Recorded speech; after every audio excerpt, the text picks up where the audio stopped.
Welcome to TNPSC small circuits channel. Good evening to everybody. இந்த வீடியோவில் என்ன பார்க்கலாம் அப்படின்னா, நம்ம மத்தியானம் போட்ட வீடியோவில் வந்து நிறைய பேரோட கருத்து என்ன அப்படின்னா, சிஸ்டர் எக்ஸாம் தள்ளி போனால் நல்லாயிருக்கும், இந்த மனநிலை தான் எல்லாருக்குமே இருக்குது. உண்மையை சொல்லப்போனால் போர்ஷன் வந்து பார்க்க கம்மியாக இருக்க மாதிரி தெரிஞ்சாலும் நிறையா வாஸ்ட் ஏரியாவாக தான் இருக்குது. என்னோடய மனநிலைலாம் ஸ்டார்டிங்கில் வந்து எஜுகேஷன் சைக்காலஜி இதெல்லாம் படிச்சிடலாம், ஜிகேலாம் படிச்சிடலாம் அப்படின்ற மாதிரி தான் இருந்துச்சு. ஆனால் மேஜரையே நம்மளால் முடிக்க முடியல. மேஜரையே வந்து இன்னும் ஒரு யூனிட் படித்தோம் அப்படின்னா அடுத்த யூனிட்டை படிக்கும்போது ஃபஸ்ட்டு படித்த யூனிட் மறந்துடுது. புதுசாக படிக்கிற மாதிரி தான் இருக்குது. இந்த நோய் எல்லாருக்கும் இருக்கா என்னன்னு தெரியலை, அப்படி தான் இருக்குது. இன்னும் எக்ஸாம் கொஞ்சம் தள்ளி போச்சு அப்படின்னா நமக்கு அந்த கொஞ்சமாட்டு ஜிகே அந்த 40 மார்க்குக்கு கொஞ்சம் பார்க்கலாம். நான்லாம் அந்த மனநிலையில தான் இருக்கேன். கொஞ்சம் தள்ளி போச்சு அப்படின்னா ஜிகேவும் சைக்காலஜி எஜுகேஷன் பார்க்கணும்.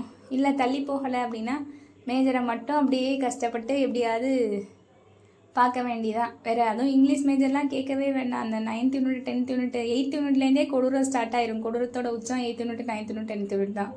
ஃபஸ்ட்டு 7 யூனிட்டாவது கஷ்டப்பட்டு எப்படியாவது மனப்பாடம் பண்ணிடலாம். அது அந்த போயம்லாம் அந்த எரும மாடு மாதிரி ஒரு 4-5 போயம் இருக்குது.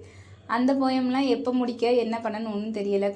கொஞ்சம் நமக்கு அப்படி தான் இருக்குது. தள்ளி போனால் நல்லாயிருக்கும், கொஞ்சம் ஒரு 1 மந்த்து தள்ளி போனால் நல்லாயிருக்குன்னு தான் இருக்குது. ஆனால் என்ன ஆக போகுதுன்னு தெரியலை.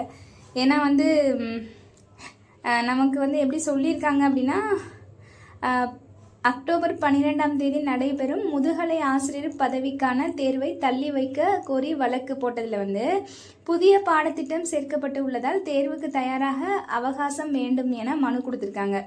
ஆசிரியர் தேர்வு வாரியம் பரிசீலித்து முடிவெடுக்க சென்னை உயர்நீதிமன்றம் உத்தரவு. இதை வந்து டிஆர்பி தான் முடிவெடுக்கணும், இதை பரிசீலித்து வந்து பதில் சொல்லணும் அப்படின்னு சொல்லியிருக்காங்க. இது வந்து கட்டாயம் எக்ஸாமை தள்ளி வைக்கணும் அப்படின்ற மாதிரி இங்கே வேர்டு எதுவும் எங்கேயும் காணும்.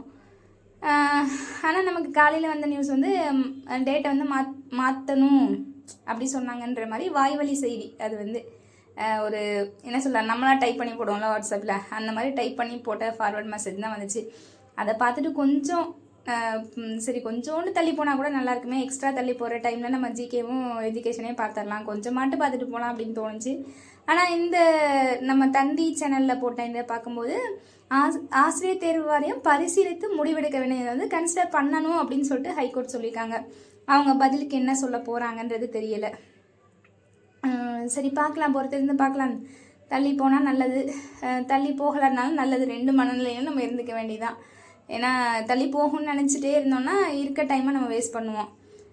தள்ளி போகலை அப்படின்னா கடகடன்னு ஐயோ இருக்க டைம் வேஸ்ட் பண்ணாமல் படிக்கணும் 2 மனநிலையே இருந்துக்க வேண்டியதான். தள்ளி போனாலும் ஓகே தான், தள்ளி போகலைன்னாலும் ஓகே தான் அப்படின்னு சொல்லி நினச்சிக்க வேண்டியதான். இருக்க டைமை வேஸ்ட் பண்ணாமல் படிச்சுட்டே இருக்க வேண்டியதான்.